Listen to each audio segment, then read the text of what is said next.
বিগত সময়গুলোতে আমরা ছাত্র শিবির হিসেবে যেভাবে ভূমিকা রাখছিলাম, বিগত ফ্যাসিস্ট আমলে এই প্রশাসন যেরকম আমাদের প্রতি জুলুম নির্যাতন চালিয়েছিল, সেই প্রশাসন আজকে কোথায়?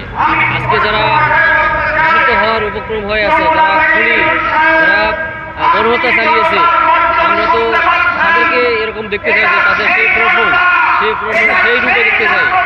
আওয়ামী লীগকে নিষিদ্ধ সংগঠন হিসেবে সবাইকে গ্রেপ্তার করে সবাইকে আইনের আওতায় আনতে হবে। আপনাদের আসলে আপনারা দেশবাসী সবাই একটা জিনিস লক্ষ্য করবেন যে আমাদের সময়ে যেমন ডক্টর শফিকুল ইসলাম মাসুদ ভাই, দেওয়ার ভাই, ওনাদেরকে যখন হাজিরা দেওয়ার জন্য আনা হইতো তখন ওনাদের হেঁটে আসবে এরকম কোনো উপক্রম ছিল না, তাদেরকে কোলে করে নিয়ে হুইল চেয়ারে করে আনা হয়েছে। আবার বর্তমানে আমরা দেখতে পাচ্ছি যারা সবচেয়ে দুর্নীতির, যারা সেঞ্চুরি করেছে, যারা গণহত্যা চালিয়েছে, তাদের মতো খুনিদেরকে এই সরকারের আমরা রক্তের উপর দিয়ে যে সরকারকে বসাইছি, এখানকার থেকে আপনার হচ্ছে যারা দায়িত্বে আছে, তারা দায়িত্ব করার কারণে আওয়ামী লীগের দোষর প্রত্যেকটা সেক্টরে আছে বিধায় আজকে এরকম ফ্যাসিস্টরা সংসদে যখন হাজিরা দেওয়ার জন্য যখন চলে আসে, জামাই আদরের মতো করে চলে আসে। এটা শুধু আমি না, সারা বাংলাদেশের জনগণ, সর্বস্তরের মানুষই চায়, একটা ছোট বাচ্চাও চায় আমি কিন্তু সুন্দর।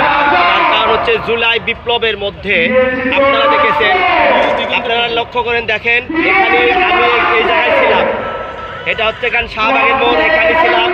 ওনারা যে দৈনিক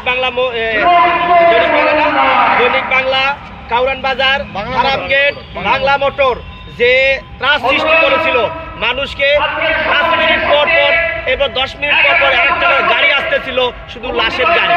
এইগুলো আমরা হাসপাতালে নিয়ে যাওয়ার সময় তখন কি বলতো, হাসপাতালে নিয়ে যাওয়ার পরেই তারা মৃত্যু ঘোষণা করতো। যাত্রাবাড়ি দেখেছেন আপনারা, শত তারা আমাদের ভাইদেরকে তারা হত্যা করেছে। মাদ্রাসার ছাত্র ছিল, সাধারণ জনগণ ছিল, বাসার মধ্যে ছোট বাচ্চা, সে পর্যন্ত এই আওয়ামী ফ্যাসিস্ট দোসরদের বন্দুকের নল থেকে তারা রেহাই পায় নাই। হাজার ভাইদের রক্তের বিনিময়ে জুলাই বিপ্লবে আমরা এদের স্বাধীন করেছি। তারা এই দেশে গণহত্যা চালিয়েছে, সাধারণ জনগণের উপর নির্যাতন চালিয়েছে, স্টিম রোলার দিয়ে সাধারণ জনগণকে তারা জমিয়ে রাখতে পায় নাই। যেই সরকার বাংলাদেশের জনগণের উপর হেলিকপ্টার দিয়ে পর্যন্ত গুলি করছে, আপনারা দেখেছেন কোথায়? বাড্ডাতে তারা করে নাই, তারা অস্বীকার করতে তো পারবে না। তারা বাড্ডাতে কি করেছিল? মানুষের উপর হেলিকপ্টার দিয়ে পানি দিয়েছিল না অস্ত্র বুলেট ছেড়েছিল? তারা বুলেট ছুড়েছিল। যেই সরকার হেলিকপ্টার দিয়ে সাধারণ জনগণের উপর বুলেট ছুটতে পারে, তাদেরকে নিষিদ্ধ ছাড়া এদেশের জনগণ ক্ষান্ত হবে না, আমিও হব না।